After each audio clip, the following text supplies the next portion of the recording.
What's happening? Dustin here with Life in a Mustang, and today I'm going to show you how to get those cinematic looks for your car vlogs, your YouTube channel, anything you're doing in cinema. We're going to bring it all together, show you the equipment that I use, show you the equipment that I started off with, and show you how to get it done. So stay tuned.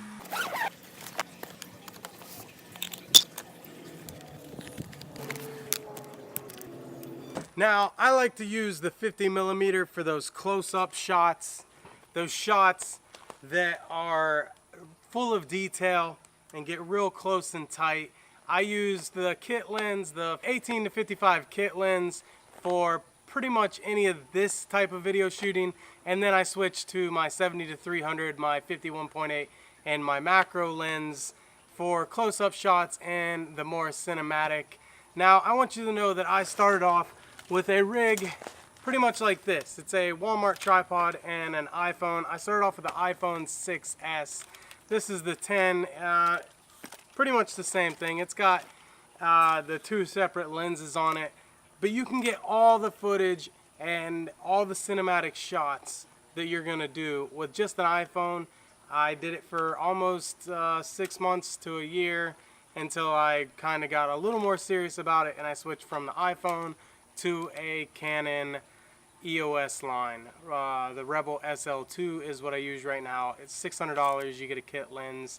It pretty much has the same sensor as the more expensive cameras. It shoots 60 frames a second, and it does have the dual pixel AF autofocus, so you can switch between focusing, and it's kind of like pulling focus like you would do in the movies. Alright, let's get started and show you some of these cinematic shots and how I get them. Okay, now you can see the camera right over here, and I'm going to take my tripod and level it up with the legs, use them, get it kind of level. And now the first thing you can do is a simple pan. Over here on the side of the tripod there is an adjustment, and you can tighten or loosen that. This right here is the adjustment, the tighten or loosen this pan right here. So right there, this would be a simple panning shot, and this would be another type of panning shot. Now you can pan from up and over like this, starting, and meanwhile you can be pulling your zoom lens if you're not using a prime. I'm gonna go ahead and show you an example of that footage here. Tractor, and I'm gonna record, and I'm gonna pan up and tilt. All right, so I'm gonna get the camera. I'm gonna start down here on the bucket of the tractor, and I'm gonna record, and I'm gonna pan up and tilt as I go, and that's it. Now I can do, say I want to get some detail, I'm gonna get down here, I'm gonna get on the nuts and bolts of the tractor, hit record, and I'm gonna pan up and zoom out as I go. That's another way to get some. Now I'm gonna say I want to start over here at the tire, and I'm gonna zoom out and pan up as we go. And that's a great way to get some cinematic shots. You can record it in 60 frames a second, and then you can bring it down 50% in Adobe, and that way you get buttery smooth, slow motion cinematic scenes. Let's go over another. Here's another angle of what it looks like when I do it. I'm zoomed all the way in. I'm gonna zoom out as I pull and bring the camera up, tilting it up. So I'm gonna start down, zoomed in, pull the focus back in by rotating that ring and running it up. Now I can do another focus all the way in, and I can pan sideways and tilt up while pulling the focus back, or I can start and come down, and I can record, pull it all the way back to 18mm, and as I zoom over and down, I'll bring it all the way back down to some detail, all the way to 55mm. Now, like I said, there's more lenses that you can use, more primes. The 51.8 if you want to get that really shallow depth of field with some bokeh in the background. Or you can use the 70 to 300 and back way up. I think it has a minimum focusing distance of like 5 feet, something like that. And you can really just condense that background and get the eye to direct in the exact spot you want. I'll put this tripod aside and I'll go ahead and bring in this right here. Now this is a way more sturdy tripod. It is really heavy. It extends to almost 8 feet tall. It is a Manfrotto tripod, and the reason why I have this tripod on here is so I can use it to get some slider shots. And I'll go ahead and mount this. This slider I got on eBay. I had to get an adapter to get it down to 1/4. So I screw this onto the camera to get it down to 1/4.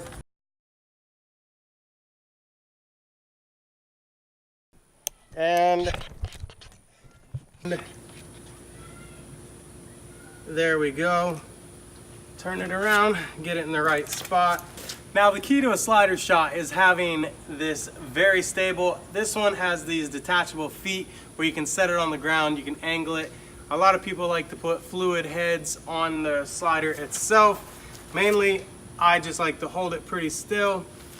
And you can use it and rotate. You can put this thing straight up and down and kind of get like a booming shot, a jib. I don't have a jib, but it would be nice. Right here is where you control the resistance in the slide right there.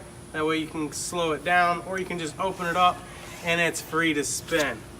So right here, let's take it and record a slider shot where we pull in the zoom just like this. I got it zoomed all the way in, and now I'm gonna slide it down and just cruise it right along and stop. You don't have to go all the way across. It just depends on what you're doing with how you like it. Now we can do another one where we pull in the zoom to the bits of the mechanical parts like the transmission, and I didn't have it tight enough, where you bring it into the transmission right here. And right now I'm gonna pull focus and back it out just like this. I got it zoomed all the way in, and now I'm gonna slide it down, and there's my shot. Okay, so I've showed you every way that you can get that cinematic look with a camera slider, a fluid head tripod. Those are just simple, easy ways. You can modify them. You can do whatever you want. You can pull focus from in and out. You can pull your zoom, focus in, focus out, turn, pan, tilt. It doesn't matter. Whatever you come up with, how to get your shot. But a lot of the shots I like to get, say if I go to a car show and I'm filming car shows, sometimes I bring this stuff, but a lot of times I like to just be handheld. And people may look at you crazy, but this right here is how I get a lot of my shots. I'll go ahead and show you. So I'll get right here, get my legs nice and firm, and right here I will just rock. And that is my camera slider. I just stay real sturdy, and I can do some crazy things. Camera sliders, I can take it and I can get up close to the detail. I'll focus way in on this bolt, and then I'll just walk real smooth, zooming from in to out, and I got it. Say I want to get some of these hydraulic lines, follow them down, I zoom all the way in, and then I move and chase them down and if you can see my body, I'm just kind of slithering along there, getting that shot. Another one you can do, you can just come way down, get down here in this foot peg, and I'm coming up. It's just like a squat, coming up. Now I want to get this dash. This is a pretty interesting dash. It is an antique tractor.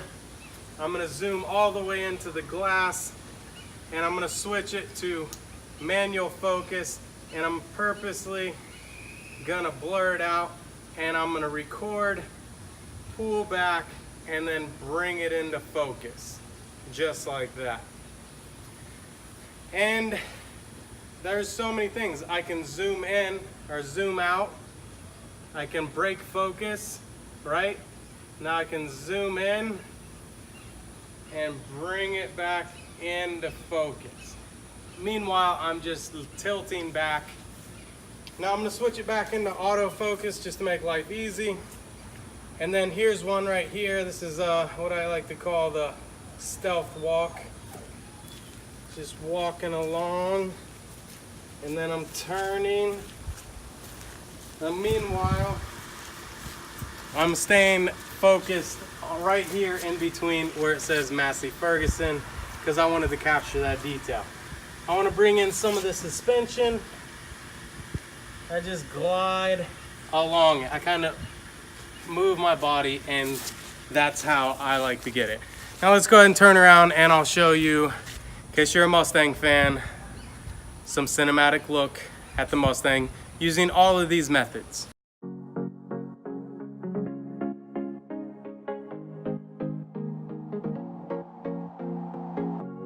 Leaving this place, the sun's about to break. You're riding shotgun. The feeling we chase, I'm wide awake. Take me away now. 'Cause I won't go down the same old path again now. No, I've been running out of air, so let me catch my breath. Feeling I've got's making me crazy. If I'm having a good time, don't you blame me. Yeah, this feeling I've got's making me crazy, making me crazy. So I'm just gonna drive. I'm just gonna drive.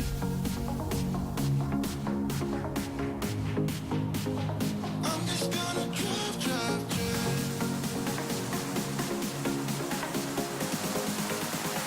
I'm just gonna drive.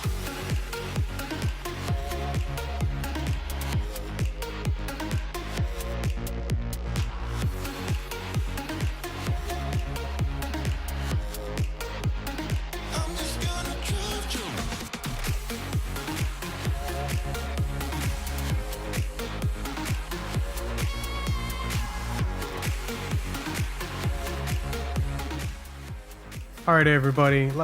I hope you enjoyed that. That's how to make some cinematic shots. You can do them handheld. You can do them with a tripod. You can do them with a monopod, like a jib shot. You can do them with a camera slider. You can do them with a stabler.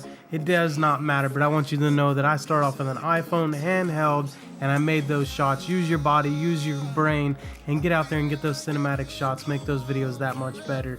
Bring your YouTube channel to a whole nother level. I use these on car shows, car events, my own shots. Sometimes I get help while I'm working on something to get someone else to get those cinematic shots.